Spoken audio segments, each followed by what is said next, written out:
പ്രിയപ്പെട്ട പ്രേക്ഷകർക്ക് വീണ്ടും സ്വാഗതം. പ്രതികരണ വേദി തുടരുകയാണ്. ഇപ്പോൾ വരുന്ന ഒരു വാർത്തയിലേക്കാണ് ഞാൻ നിങ്ങളുടെ ശ്രദ്ധയെ ക്ഷണിക്കുന്നത്.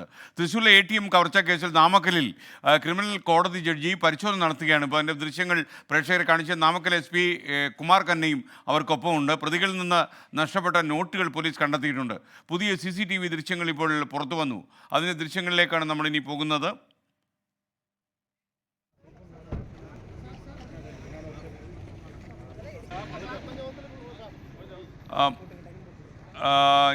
ചെന്നൈ ഇപ്പോൾ നാമക്കലിൽ നിന്ന് നമുക്കൊപ്പം ചെന്നൈയിൽ നമുക്കൊപ്പം മുഹമ്മദ് റഹീസ് ചേരുകയാണ്. റഹീസ്, എന്തൊക്കെയാണ് വിവരങ്ങൾ? പറയൂ.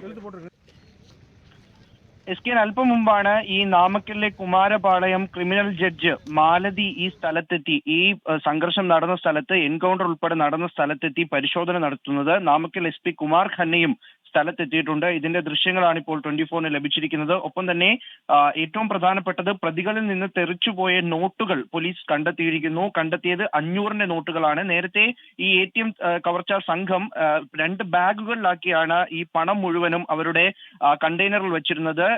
ഒപ്പം പോലീസ് വന്നതോടുകൂടി അവിടെ ഒരു സംഘർഷാവസ്ഥ ഉണ്ടായതോടുകൂടി ഈ പണമൊക്കെ എടുത്തുകൊണ്ട് സമീപത്തുള്ള ഒരു കാട്ടിലേക്കാണ് ഇവർ ഓടിപ്പോകാൻ ശ്രമിച്ചത്. അങ്ങനെ ഓടുന്നതിനിടയിൽ ഇവർക്ക് നഷ്ടപ്പെട്ട പണമാണ്, ഇവരിൽ നിന്ന് തെറിച്ചുപോയ പണമാണ് ഇപ്പോൾ പോലീസ് കണ്ടെത്തിയിരിക്കുന്നത്.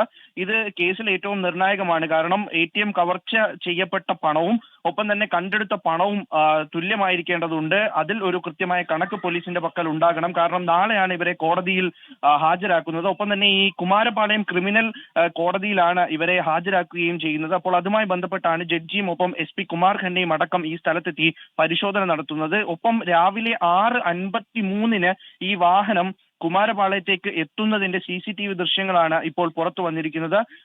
ആ സമയത്ത് വാഹനത്തിൽ ഉണ്ടായിരുന്നവർ അമിത വേഗത്തിലല്ലായിരുന്നു. ഇതിനർത്ഥം അവർ പിന്നീട് പോലീസ് തങ്ങളുടെ പിന്നാലെ ഉണ്ട് എന്ന് കൃത്യമായി മനസ്സിലാക്കുകയും അതിന്റെ ഒരു ഭയപ്പാടിലാകണം ഇവർ വാഹനത്തിന്റെ വേഗത കൂട്ടിയത് എന്നുകൂടി മനസ്സിലാകുന്നു. എന്തായാലും അതിന്റെ പുതിയ CCTV ദൃശ്യങ്ങളാണ് ലഭിച്ചിരിക്കുന്നത്.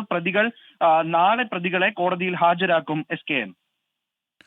ഓക്കെ, നമുക്കിപ്പം ചെന്നൈയിൽ നിന്ന് മുഹമ്മദ് റഹീസാണ് തത്സമയം ചേർന്നത്. എന്തായാലും അവരെ പോലീസ് പിടിച്ചല്ലോ, നമുക്കൊരാശ്വാസമായി.